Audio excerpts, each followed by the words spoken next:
प्यारे बच्चों, कैसे हैं आप।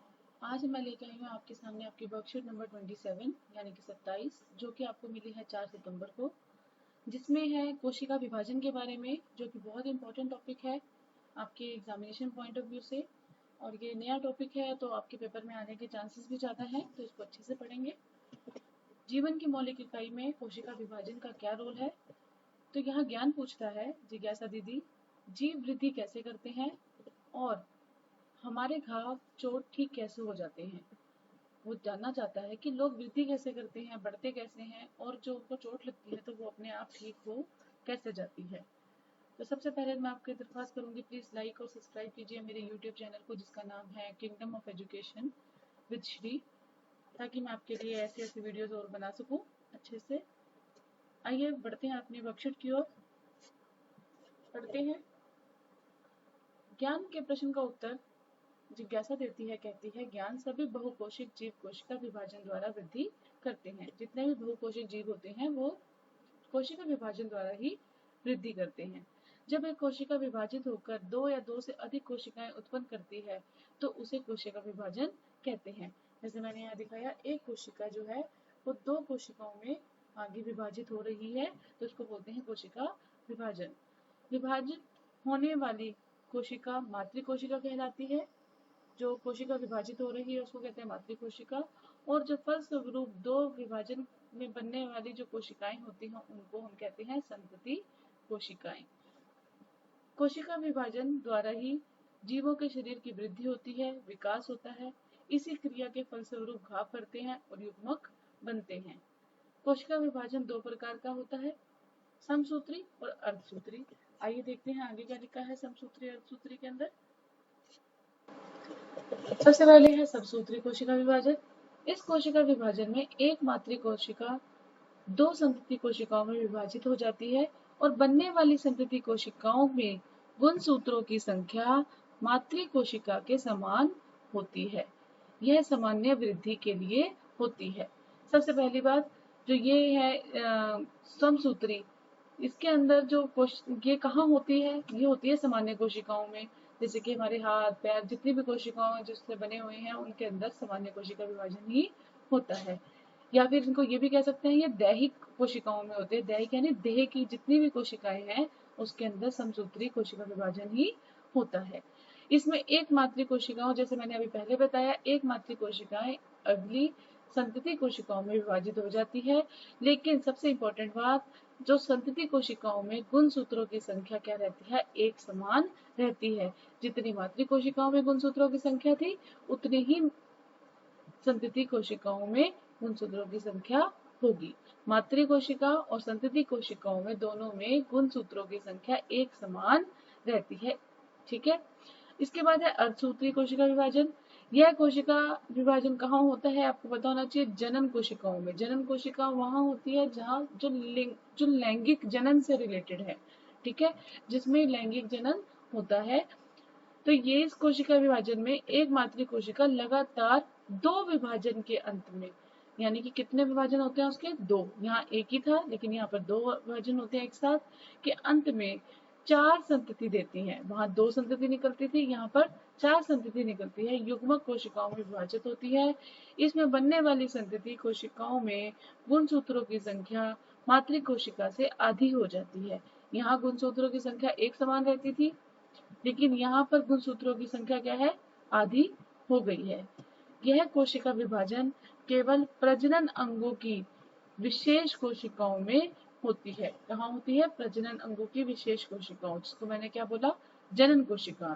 ठीक है, तो आप ऐसे भी लिख सकते हैं, जनन कोशिकाएं कौन सी होती है, जिसमें प्रजनन होता है, केवल जनन अंगों की विशेष कोशिकाओं में होती है, जिनको जनन कोशिकाएं कहते हैं, और जिनमें केवल युग्मकों का निर्माण होता है। ठीक है बेटा, युग्मकों का निर्माण होता है इसके अंदर। अब थोड़ा सा आपको एक सिंपल भाषा में समझाते हैं। समसूत्री, समसूत्री क्या है, सम मतलब एक समान, सूत्री मतलब गुणसूत्रों की संख्या। जैसे मान लीजिए अगर मातृ कोशिका में 46 है गुणसूत्रों की संख्या, तो संतति कोशिका में भी 46 ही रहेगी। लेकिन अर्धसूत्री में वह संख्या आधी हो जाती है। अर्ध मतलब आधी गुणसूत्रों की संख्या, यानी कि अगर मान लीजिए मातृ कोशिका में 46 है गुणसूत्रों की संख्या, तो संतति में कितनी हो जाएगी? 23। ठीक है। और यहाँ पर कितने संतति बनी थी? यहाँ 2 संतति कोशिकाएं बनी थी, लेकिन यहाँ पर 4 संतति कोशिकाएं बनती हैं। आइए देखते हैं इसको एक वीडियो से समझते हैं। सबसे पहले चित्र देखेंगे इसका, फिर हम वीडियो देखेंगे। सबसे पहले यहाँ दिखा रहे हैं कि जो ये है 2n है, डिप्लॉइड कहते हैं इसको, डिप्लॉइडी कहते हैं। तो गुण सूत्र यहाँ 2 हैं, 2 रहे, देखिए यहाँ पर 2 हैं, यहाँ पर भी 2 रहे। तो जो संतति कोशिकाएं बनी उनमें भी 2 ही हैं। मातृ कोशिकाएं में भी 2 थे और संतति कोशिकाओं में भी 2 हैं। तो ये कैसी ये कैसा कोशिका विभाजन हुआ? समसूत्री। अर्धसूत्री में क्या होता है? आधा हो जाता है। जैसे कि मातृ कोशिका में यहाँ पर देख सकते हैं 4 है, और आखिरी में संतति कोशिका में कितनी है? 2 गुणसूत्र इकट्ठे हुए।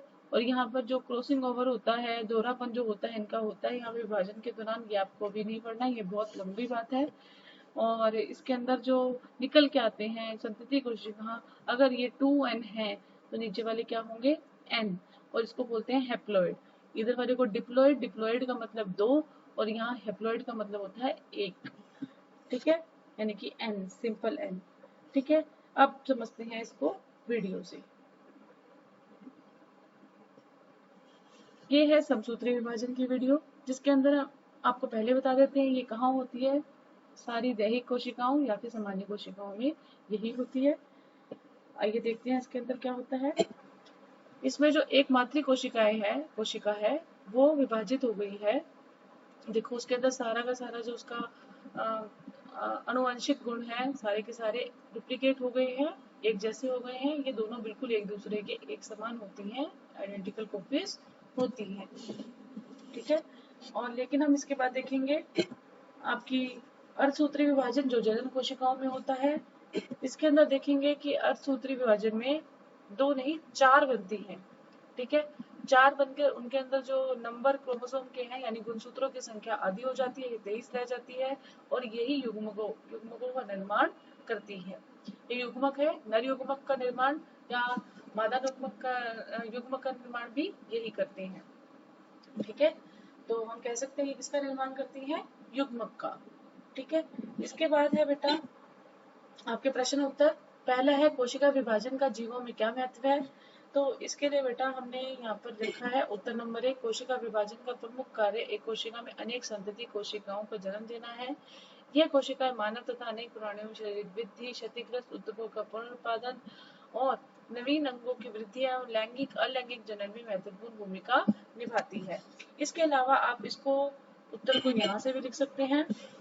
यहाँ पर लिखा हुआ है कि अभी एक मिनट यहाँ पर देखते हैं, मैं यहाँ पर से ले लेती हूँ और आपको बता देती हूँ कि इसके उत्तर कहाँ पर है।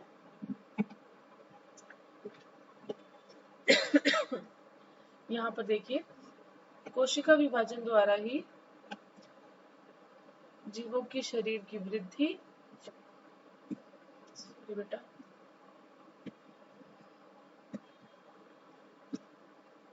ये मैंने यहाँ पर लिख दिया था, ये है उत्तर नंबर 1।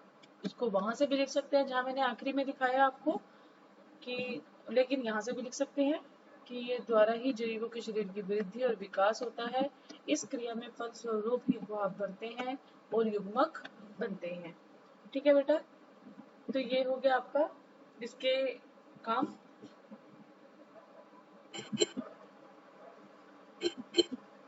नहीं तो यहाँ से लिख सकते हैं आप इसको उत्तर नंबर 1 को कि प्राणियों में शारीरिक वृद्धि, क्षतिग्रस्त ऊतकों का पुनरुत्पादन और नवीन अंगों की वृद्धि एवं लैंगिक अलैंगिक जनन में महत्वपूर्ण भूमिका निभाते हैं। पहला कार्य तो यही है, संतति कोशिकाओं का निर्माण करना। दूसरे तीसरे नंबर पे हम ये भी लिख सकते हैं। इसके बाद है अर्धसूत्री कोशिका विभाजन कहाँ होती है और इसमें बनने वाली संतति कोशिकाओं में क्या बनता है। तो इसके अंदर बेटा हमें यहाँ पता है अर्धसूत्री कोशिका विभाजन कहाँ होती है? जनन कोशिकाओं में। ठीक है, इसको हम ये भी कह सकते हैं यह कोशिका विभाजन केवल प्रजनन अंगों के विशेष कोशिकाओं में होता है, जिनको हम जन्म कोशिकाएं कहते हैं, और इसमें केवल युग्मकों का निर्माण होता है। ये हो गया आपका उत्तर नंबर 2। ठीक है बेटा, ठीक है। क्या बनता है? तो युग्मक बनता है, आपको पता चल गया यहाँ पर।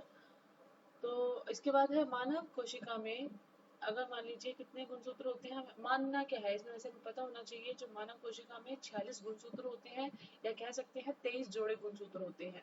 23 जोड़े बोलेंगे या फिर 46 गुणसूत्र बोलेंगे। तो अर्धसूत्री कोशिका विभाजन में बनने वाली संतति कोशिका में कितने गुणसूत्र होंगे? तो आपको पता है अर्धसूत्री में कितने कोशिका होते हैं? 23 बनते हैं। एक में अगर मातृ में अगर 46 है तो संतति में कितने होंगे? 23, क्योंकि वो कितना नंबर हो जाता है? आधा हो जाता है। अर्धसूत्री में गुणसूत्रों की संख्या आधी हो जाती है। तो हम यहाँ 46 को अगर 2 से भाग देंगे तो हमारे पास 23 उत्तर आता है। ठीक है, क्योंकि उसमें अर्धसूत्री में पता है कि आधी रह जाती है गुणसूत्रों की संख्या। इसके बाद कोशिका विभाजन किसे कहते हैं? तो बेटा कोशिका विभाजन किसे कहते हैं वो भी यहीं से आएगा। जब एक कोशिका विभाजित होकर 2 या 2 से अधिक कोशिकाएं उत्पन्न करती है तो उसे कोशिका विभाजन कहते हैं। विभाजित होने वाली कोशिका माद्री कोशिका एवं विभाजन के फलस्वरूप बनने वाली कोशिकाएं संतति कोशिकाएं कहलाती हैं। तो ये बेटा ये हो गया आपका उत्तर नंबर 4। ठीक है बेटा, ये थी आपकी आज की वर्कशीट नंबर 27। अगली वर्कशीट आएगी, हम फिर से डिस्कस करेंगे। तब तक के लिए हंसते रहिए, मुस्कुराते रहिए।